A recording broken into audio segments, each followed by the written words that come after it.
In mind, I'd like to make 4 main points today. Number 1, this administration will ensure that American AI technology continues to be the gold standard worldwide, and we are the partner of choice for others, foreign countries, and certainly businesses as they expand their own use of AI.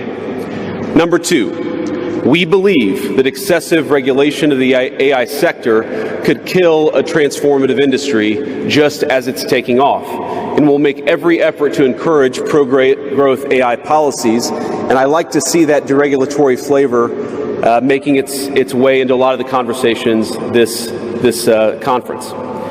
Number 3, we feel very strongly that AI must remain free from ideological bias, and that American AI will not be co-opted into a tool for authoritarian censorship. And finally, number 4, the Trump administration will maintain a pro-worker growth path for AI, so it can be a potent tool for job creation in the United States. And I appreciate Prime Minister Modi's AI, I really believe, will facilitate and make people more productive. It is not going to replace human beings. It will never replace human beings. And I think too many of the leaders in the AI industry, when they talk about this fear of replacing workers, I think they really miss the point. AI, we believe, is going to make us more productive, more prosperous, and more free. The United States of America is the leader in AI, and our administration plans to keep it that way. The U.S. possesses all components across the full AI stack, including advanced semiconductor design, frontier algorithms, and of course, transformational applications. Now, the computing power this stack requires is integral to advancing AI technology. And to safeguard America's advantage, the Trump administration will ensure that the most powerful AI systems are built in the U.S. with American-designed and manufactured chips. Now, just because we're the leader doesn't mean we want to or need to go it alone, of course. And let me be emphatic about this point. America wants to partner with all of you. And we want to embark on the AI revolution before us with the spirit of openness and collaboration.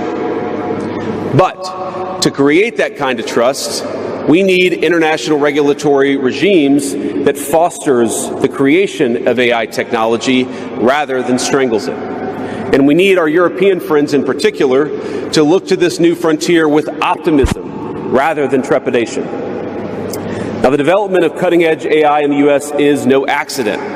By preserving an open regulatory environment, we've encouraged American innovators to experiment and to make unparalleled R&D investments.